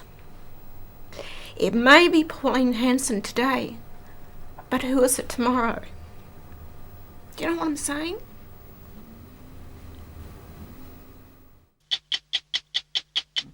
If you think Pauline Hanson is the most provocative politician we've ever had, then she's also got to be the most persistent and one of the most resolute. It's 2 decades since she first took on Canberra. Back then, Pauline lasted only 2 years in Parliament. But it was enough to forever cement her name and her controversial views in our nation's psyche. Now she's back as a senator for at least 6 more years. So has Pauline Hanson changed at all? You decide. It's nearly 18 years to the day when I last left this place. And they kept calling me a serial candidate, wanting to be back in here. Pauline Hanson has spent nearly 2 decades and 9 failed state and federal elections trying to claw her way back.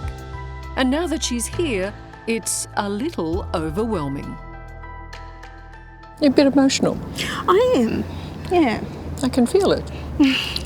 Is it because you've been given that second chance? Oh, yeah. Yeah. And feeling honoured or feeling... Yeah. Or is it just, it's the thing you wanted so much? You know, it's changed my whole life.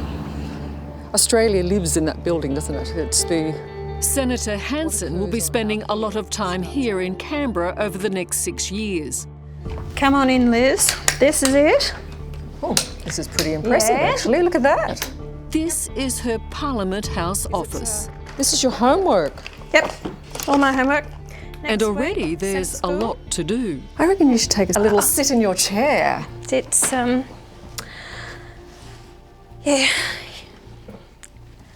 You know what? Feels good. I know I was meant to be here.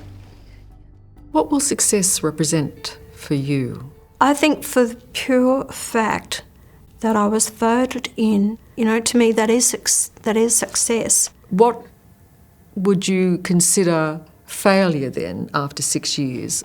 If they didn't want to vote me in at the next election. Pardon? Since Pauline Hanson arrived on the political scene back in 1996, it's been a pretty rough ride. I believe we are in danger of being swamped by Asians. It started with her maiden speech. I should have the right to have a say in who comes into my country.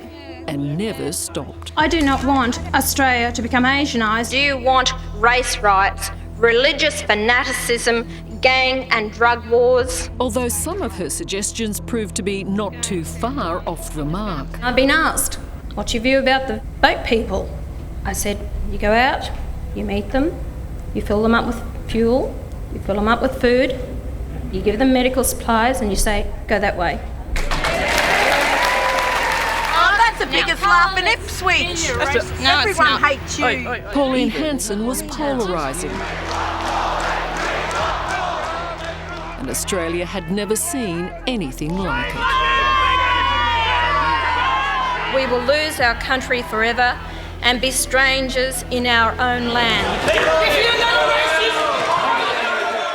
I don't go out there just you know, set the world on fire. That's not the case. But I think there are... Sometimes you've lit quite a bushfire. I get what you're saying, but I don't intentionally do that, Liz.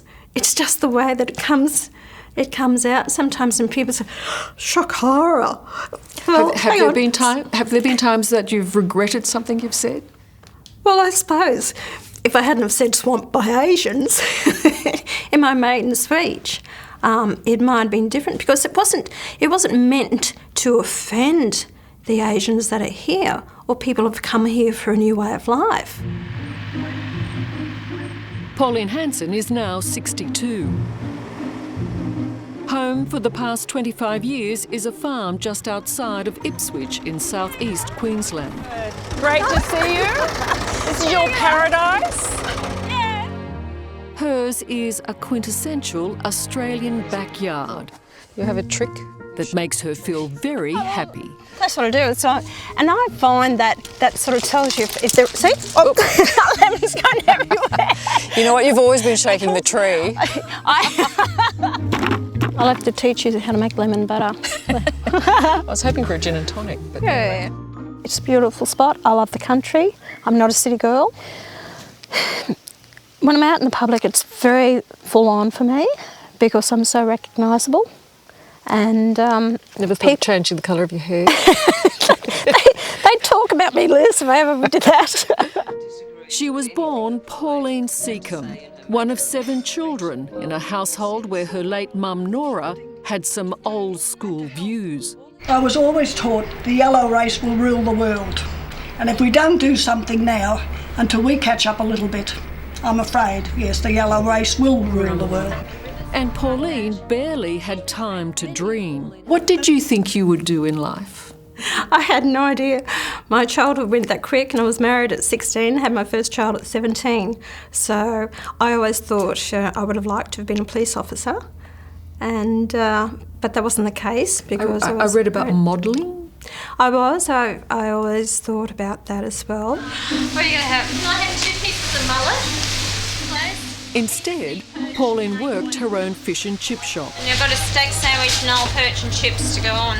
A twice-divorced single mother of 4 children who would go on to cut her political teeth as a local councillor. Is that where you got your confidence to stand up in public life? Confidence. It's been very hard for me, Liz, and you might find this after me to say, I was quite one of the family. Yep, I find that hard. we laugh about this, you know. So you didn't have confidence? No, to actually get into politics and to do that, I really had to push myself to be the voice. It's never come to me easily. Mr. Acting Speaker. When I stood on that floor of Parliament to deliver my maiden speech, my knees were shaking. I was so nervous. And you look back at the footage and you can see it. And I suppose I've always thought, this is who I am, this is what you get.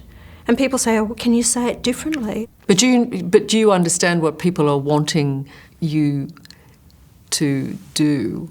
I'm trying to get them... Even my kids say to me, Mum, we understand what you're saying, but can you say it a little bit differently? Stop wasting water, you're on tank water now.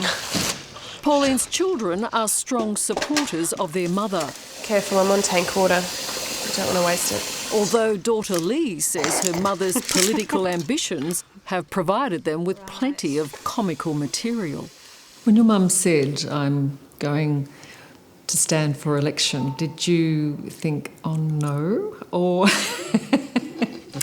Which election are we talking about? You're right, your mum's never actually stopped, has she? No. We have a joke in our family where every time Mum said to us, you know, I'm going to run again, we call it Johnny Farnham. Because every time she says, no, this is the last time, no more. What has it been like? Because I don't think a lot of people understand that children are affected when their parents go into politics. Look, it's been challenging over the years. I mean, at one stage, I had a death threat against myself, so that was bizarre. I was 13, I think, at the time, so I had no gravity of the situation whatsoever. But of all the challenges the family has faced, By far the greatest was when Pauline was sentenced to 3 years jail for electoral fraud. After the guilty verdict was handed down, Hanson remained defiant, declaring her innocence and later saying, "Rubbish, this is a joke." It is a shock, but she's doing well. She's a strong woman. Pauline's imprisonment was met with outrage. It's a disgrace that we have a political prisoner in Australia. And 3 months later, her conviction was overturned. I saw Mum came out of prison as someone who was emotionally ripped apart. Someone who was always so strong and emotionally stable, to see a skeleton of the person she used to be emotionally. It took her years to be able to move past that.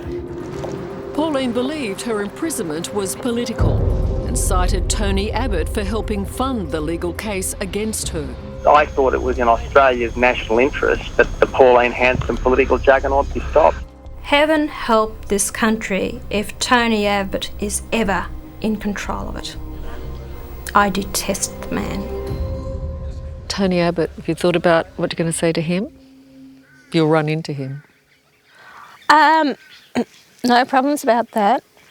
Tony has already offered to have a cup of coffee with me. Has he? Yes. Isn't he smart? Didn't know that, did you? No. And I said I'd love to. Did you? Yes, I did. Why?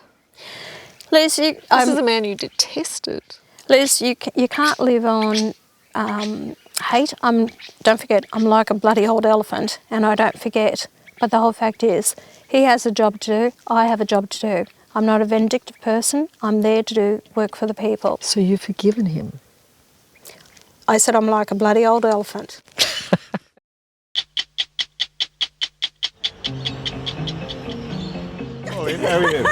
Hello, Jack. Everyone wants a piece of Pauline. People have had a gutful. Thank you. Her One Nation party holds 4 seats in the Senate, making her more powerful than ever. And even the Prime Minister, who said this before the election, Pauline Hanson is, as far as we are concerned, not a welcome presence on the Australian political scene. Seems to have changed his tune. And today, he's asked to meet with Pauline. They must know that I'm going to be a person in the Senate that they'll have to deal with.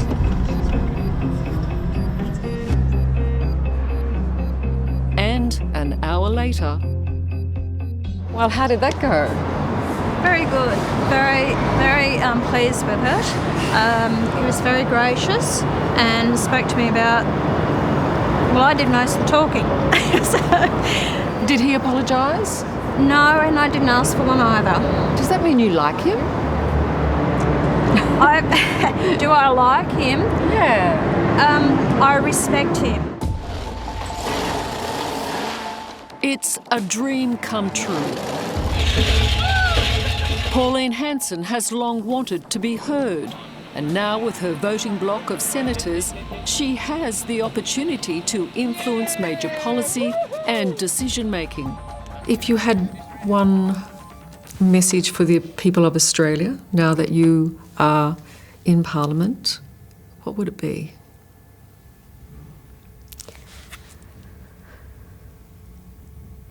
Oh.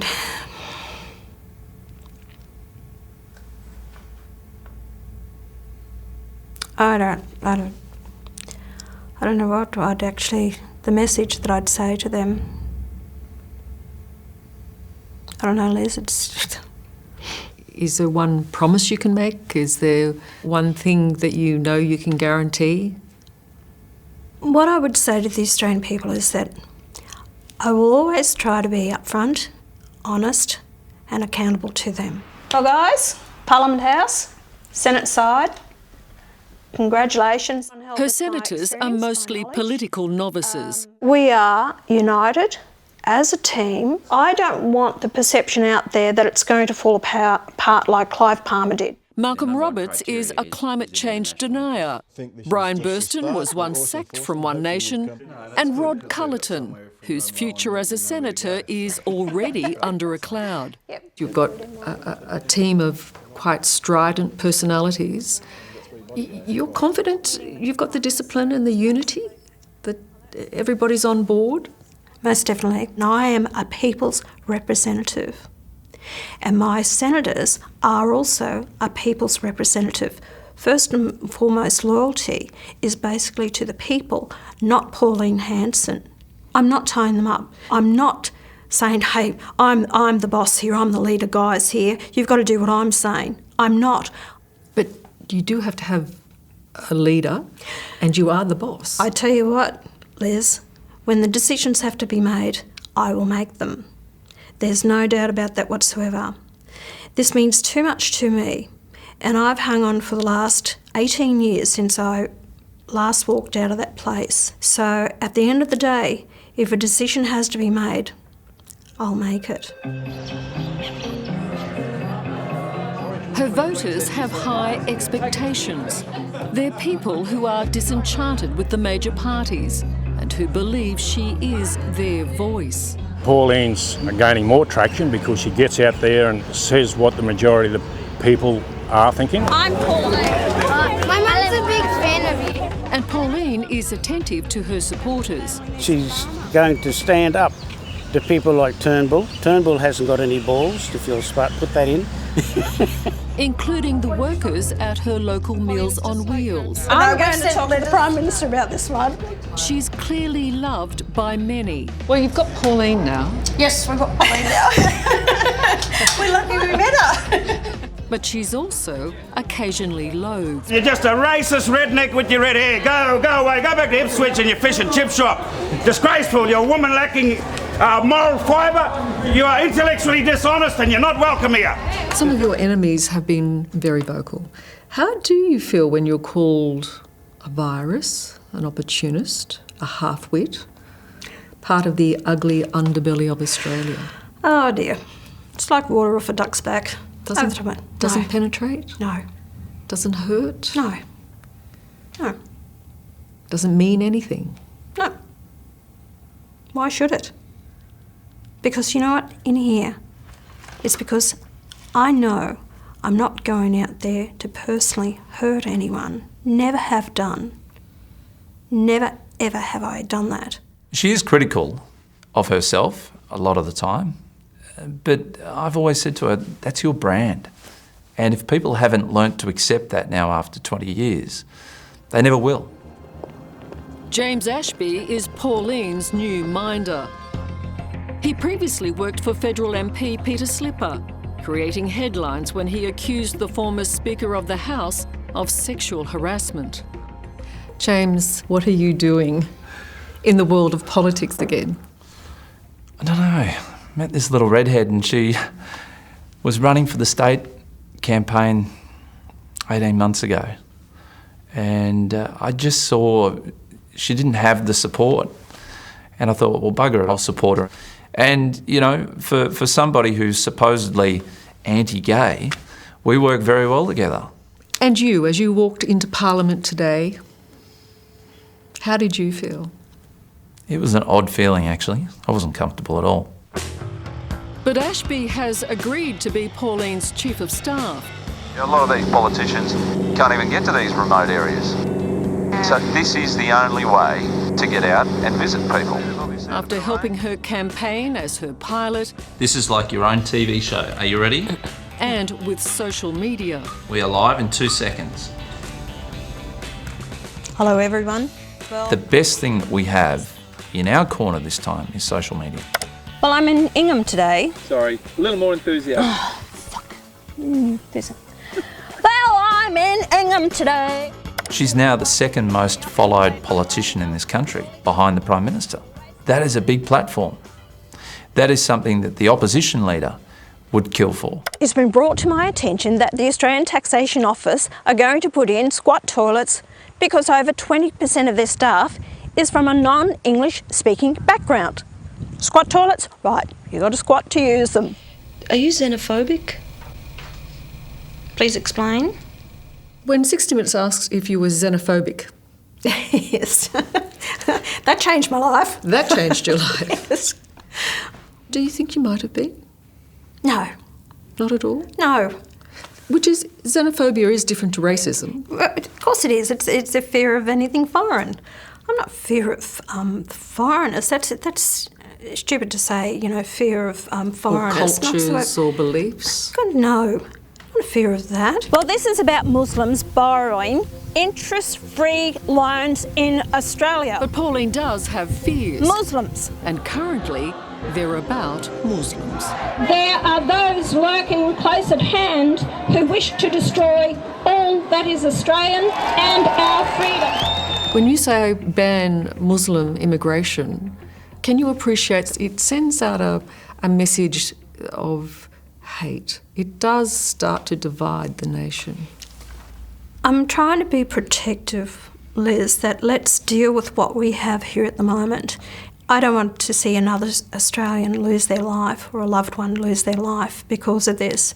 But do you think it's going to fix the problem? Liz, I haven't got a crystal ball. But that's the reason I'm saying. Do you think that is that really going to stop our What I'd like to concerns? see is these Muslims that are not the radicals, the ones that want to live their life in peace and harmony and quite happy to be here in Australia and love and embrace this nation, then work with me to find the answers. You've been reading the Quran? I have read sections of the Quran, yes. You carry it in your handbag, I'm told. Yes. And why do you do that? Because I want to use it as a reference and to read it so I have better understanding of what I'm talking about instead of just, going out and saying things unless you have an understanding. Being informed is everything. Yeah. And if in the process of being informed you found yourself realising that maybe you had the wrong stance, will you say so? Of course.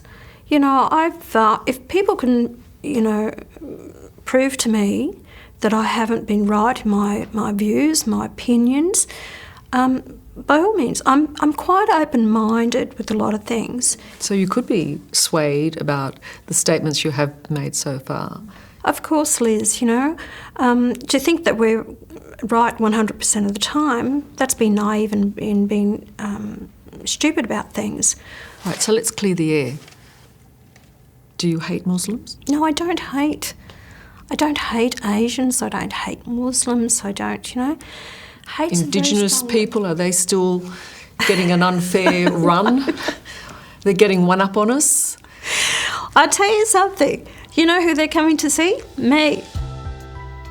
Spend time with Pauline Hanson and you get to see the light and shade.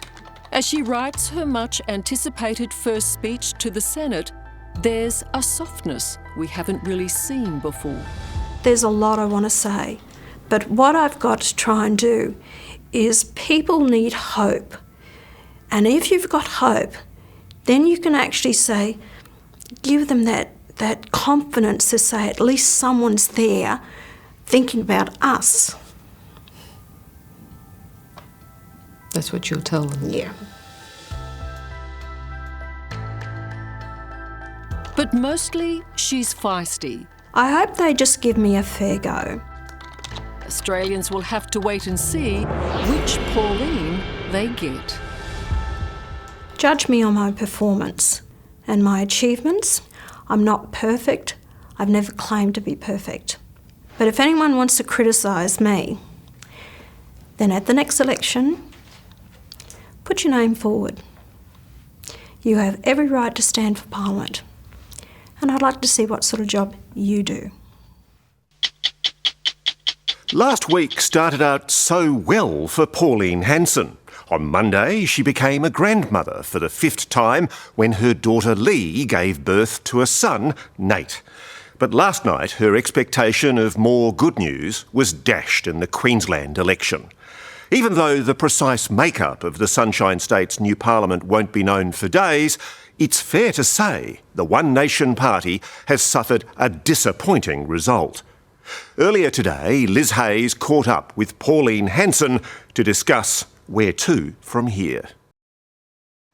Pauline Hanson, when you went to bed last night, you must have been deeply disappointed that none of your 61 candidates won a seat. No, I disagree with that comment. What I'm hearing back from some of my people is there's about 10 seats that we possibly have got a chance of picking up. So the counting's not over till the last vote is counted. One Nation has done exceptionally well, and I really like to thank all the people of Queensland who cast a vote for One Nation. But the expectations were high, even by you and by your party members. The expectation was that at least 10 to 15 seats. Now, that's not going to happen, is it? No one predicted the number of seats. James Ashby did. He said between 10 and 15 seats. Yeah. Even you said you expected maybe more than 11. Yeah. No, I didn't put a number on it. What I said was the feeling was stronger than what it was in 1998. And if you have a look at the seats and the percentage of the vote that we got, we've done extremely well. Pauline, if you don't win any seats, you will have failed. But you will have. I mean, that's a fact. No, it's not a fact. If you don't win any seats, you have failed. Not at all. Not at all. And definitely not a failure.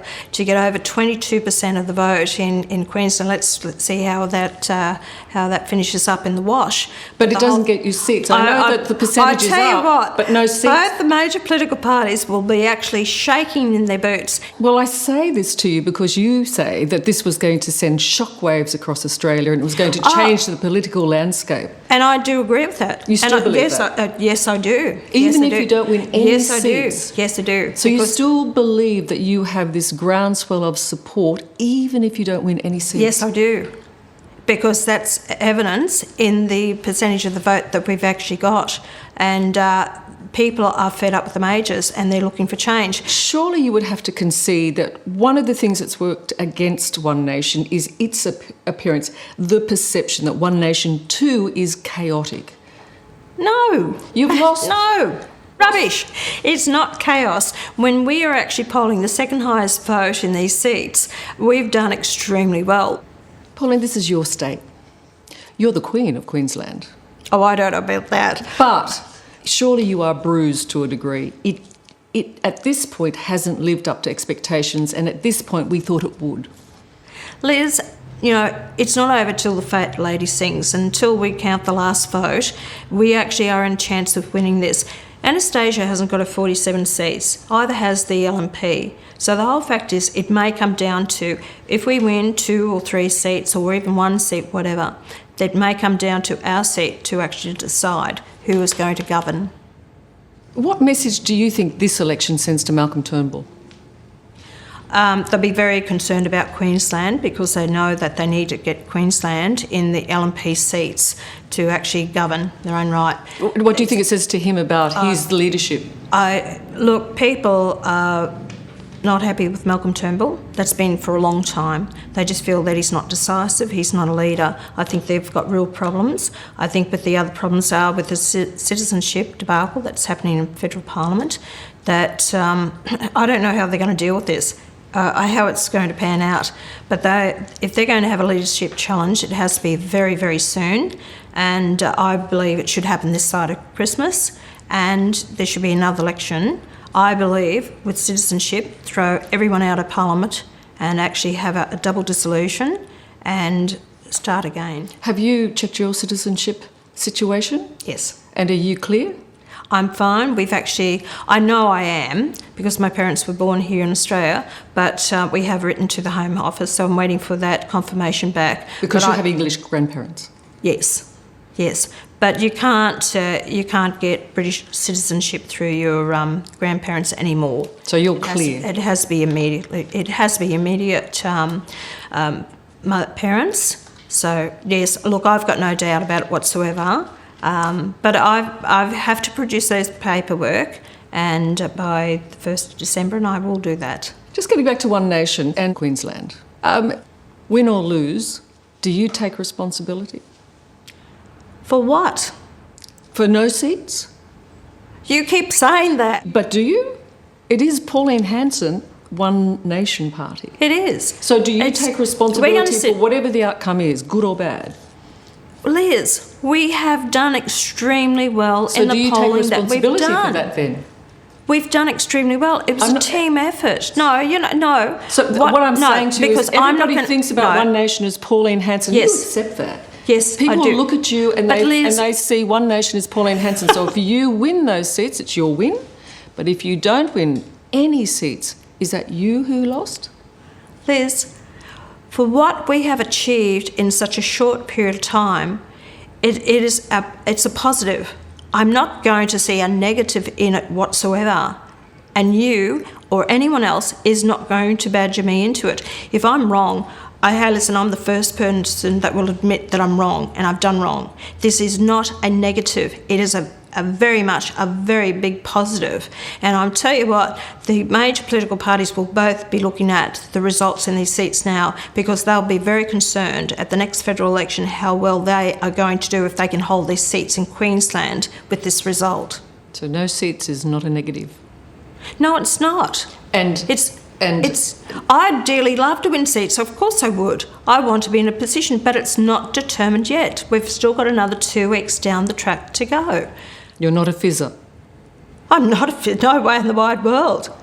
Still got a lot of bang. I'll tell you something. On the polling booth that I worked on yesterday, I had so much support from people coming up to me all day and stick with it, and people saying, don't you go away, you stick with it, keep going. I said, I'm not going anywhere. I love an optimistic Pauline Hanson. No matter what, you have not lost. That is quite something.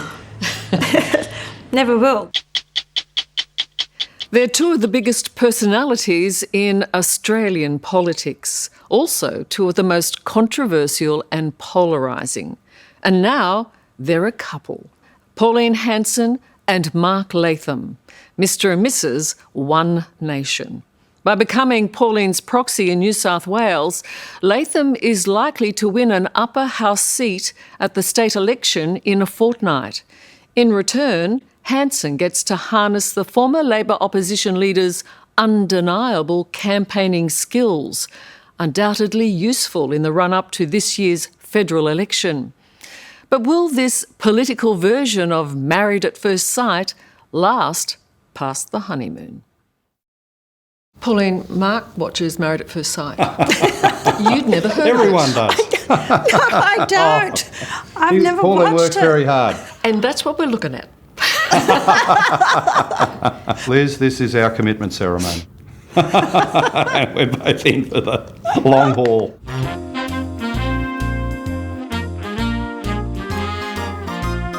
Hi. Good. Thanks. Good to see you. Who would have thought it? Okay, where do you want me, Pauline? You're in the front. Driving. You're driving, okay. Let's get this straight. Throw my bag. Has there ever been a political odd couple quite like Pauline Hanson and Mark Latham? Yeah, g'day, Mark. How are you? Hello, G'day. Lovely to meet you. Hello, Jordan. Hello. Stepping out as Mr and Mrs One Nation amidst the adoring crowds at Tamworth's Country Music Festival in New South Wales. Baby, now, Pauline, take me into your loving arms, darling. Kiss me under the light of 1,000 stars. And loving it up for the local media. Here we go. Thank you. See, that's teamwork. They've both ridden roughshod across the political landscape. They've each tried to buck the system. Oh. You're kidding. And often the system has bucked them off. So perhaps it's not surprising that the bruiser from New South Wales saddled up with Queensland's fiery redhead. Okay, I think we've done enough. Pauline says you're a male version of her. Well, that's a nice thing to say. Everyone's different, of course. In personality and character, dedication, won't take a backward step, has an opinion, strongly opinionated, yeah. Comfortable with that? Yeah, absolutely. Yeah. You know that the view is that you two cannot last. Well, what I find curious, is the focus on us. I suppose there is, because we're outspoken. We try to speak the truth, and we say things that the lefties in particular don't like, and we cop all the outrage. The others... Because they see us as a threat, Mark. That's what it is. They see us as a threat, and it's all wishful thinking that they want to see us not work together and it will sort of finish. Hi, Pauline. Hello, Mark. Nice to meet you. Yes. Very nice indeed. The first hint of a political relationship was 9 years ago. I've always thought the role of the reporter was to ask the questions on the spot. When Mark Latham signed up as a reporter for a 60-minute story on the 2010 federal election and interviewed Pauline. So do you see Gillard as a backstabber? I don't like her and I don't trust her. And at the end of it, she cheekily suggests that I should be in One Nation. Well, now I am, and here we are. Well, I said to you, Mark, you sound like One Nation. Why don't you come on board? And of course, at that time, shock horror. That was not on your mind. Well, 60 Minutes never rang again. I never got another assignment. So. Is it our fault? If a week's a long time in politics, try a couple of decades. Back in the early 2000s, Latham was the Labor Party's great hope. I want to put the rung of a good Medicare system back into the ladder of opportunity. And Pauline Hanson was regarded by many, including Mark Latham, as a political redneck. We are in danger of being swamped by Asians. Can I just remind you of something you wrote about Pauline? You said the Hanson persona is a perfect match for the One Nation constituency. Resentful, distrustful, and overwhelmingly negative. Do you stand by any of that? Well, that's the sort of thing you'd expect from a Labor Party politician at the time, fighting another political... I know, yeah, well, but you know, politics has changed fundamentally since then, and that in terms of Labor Party criticism of Pauline is incredibly mild. But year 2000, you're talking about 18 years ago. Sure. So what's changed? Is it Pauline that's changed, or is it you? I think we all change as people in public life, but overwhelmingly the biggest change has been in the political landscape itself. You know, I got involved in politics, so I thought democracy was a fine thing because you could say what you wanted, articulate your opinion and have a debate about policy issues. Today, you want to debate those issues, they just try and howl you down with racist, xenophobe, misogynist, homophobe, Islamophobe, they've got all these phobes. Pauline couldn't have said it better herself. Mark Latham is now One Nation's New South Wales leader and will contest a seat in the upper house in the state election later this month. Pauline says she saw his potential way back when she was first elected in 1996. I always imagined Mark to be a future Prime Minister. Even back then? Even back then. I tried. He did. Latham was in with a fair chance of becoming Prime Minister when up against John Howard in the 2004 federal election. Good, how are you? That is until this infamous handshake, which turned his image from potential PM to public bully. Very well. Good to see you. That handshake, when you shook Mark's hand, no concerns? I think he's got a good, firm handshake, which I like. And the fact is that I trust people on the handshake. Do you think about that? That handshake? No, not at all. No regrets about that? I'm bemused at some of the coverage. You think I'd drop the bloke's head off or something. You know, it was quite a moment. For the media and it was quite a moment for you too, I think. So do you ever regret some of the things you've done? Well, everyone's got regrets in life, of course. Of course, you wouldn't be human if you think... Do you regret that? If you think... No, not in the circumstances. No, I've made other errors as opposition leader, but I don't think that's top of the list. Both Hanson and Latham have reputations for attracting trouble. Listen here. What are you doing? Only a few weeks ago, Hanson's Chief of Staff, James Ashby, was caught in this dust-up inside Parliament House with her former colleague, Senator Brian Burston. Bystanders snapped Pauline Hanson's Chief of Staff, James Ashby, clashing with One Nation turncoat Brian Burston and his wife, Ros. It's unbelievable. And Latham has a history of involvement in angry confrontations. Well, the party that built you, the party that made you. One of the more famous was in 2001, when he broke a taxi driver's arm in a dispute over the fare. All I feel is 2 hands, one here and one here on my mouth, and when my lip was bleeding. I was a victim of theft, and I have no regrets about the action that I took. I guess that's what's feeding into a perception about you, is that you are this angry man, that you are vengeful, that you are difficult and prickly and capable of being very much aggressive. Well, I'm outspoken. I've never attacked anyone physically, other than in a circumstance notoriously with the taxi driver who stole my property. It wasn't an attack, it was a tackle to recover my property as I was legally entitled to do. So the media carry on about these things, but isn't it sad that their focus is on the skirmish instead of the policy debate? But you create the skirmishes. Are you deliberately controversial? Well, I suppose I do take the view that I'm not a punching bag for people. Pauline, you're comfortable with all this? Yes, I am, actually. I really am. There's nothing you've heard Mark say or do that has ever made you feel uncomfortable? No, it doesn't, because you know what? I have never worn Mark's shoes.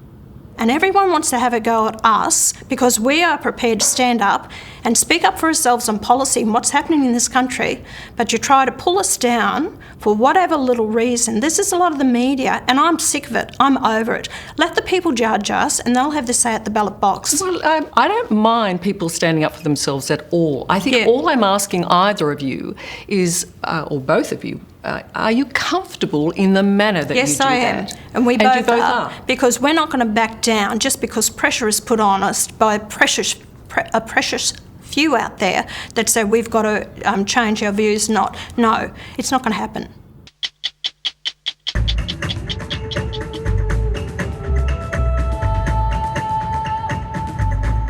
No one saw this coming. It's a road Pauline Hanson's been down before, taking on a new One Nation partner. But there's never been anyone quite like former ALP leader Mark Latham. You're not bothered about the negatives that we've all heard about? Hey Liz, what about he's broken the odd arm of a taxi driver? Liz, what about all the negatives they've put out about me? Although I haven't tried to break an arm of a taxi driver. Pauline's already found Latham's no pushover, having conceded ground on one of the policies she's most passionate about, banning the burqa. He doesn't believe in banning it completely in communities or on streets and that type of thing, but we've sort of spoken about it and compromised. So he wasn't necessarily on board in the beginning? No, he had concerns about it. I respect his opinion. He's out there talking to people as much as what I'm talking to people, and it's about finding the balance there.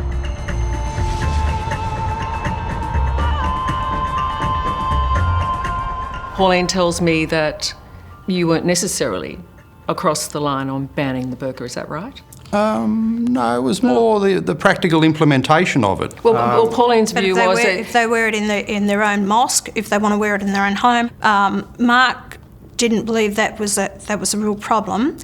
I, think that to wear the full burqa, the full covering, especially getting your driver's licence or driving a car, it's not feasible. It's unworkable. Where it does impact on society is in banks, in government buildings, in schools, in hospitals, and these type of things.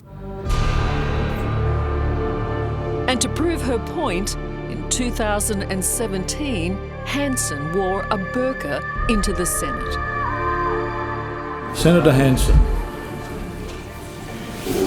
I'm quite happy to remove this because this is not what should belong in this parliament. There was disbelief and there was outrage.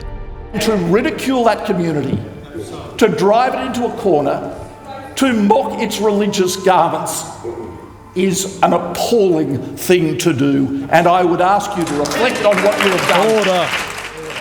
How did you feel about Pauline's stunt in the parliament? Well, she was making a point about security. If our society changed and you have someone elected to parliament, they can wear a full burqa in the parliament. How do we know who they are? How do we know? Because our votes are taken on facial recognition. So you're saying it's a stunt. No, well, the main thing is Pauline whipped it off quickly, and that's what everyone should do. Whip it off quickly and get rid of it. It is one subject where Latham seemed keen to end the discussion. Hello. And perhaps it's an illustration of what he brings to the One Nation team. Hello. Hello. Lovely to meet you. She has the star power. Yeah, I'll take Oh my God, yeah. Especially in the country. Why don't you get in here, Mark? No, I'm taking the photo. He has the political smarts. Tell your parents to vote for us. Good idea? What are the skills that Mark brings to One Nation that you don't have? He's very, the way he expresses policy, yeah. You said to me that Mark is very good at articulating his position, and that's not something that you felt was your strong suit. Well, that's right. That's right. He does articulate. It's probably better than what I do. Sometimes people have accused me of, we understand what she's trying to say, but if she'd said it in a different way, and I think that's my problem. Well, it's not a problem. It comes with the strength of authenticity. But, you know, everyone tries to improve in a public life. And I'm no doubt I think I'm improving over the last 22 years especially, but it's not an easy job. I know my faults. No one needs to tell me about my faults. I'm my worst critic.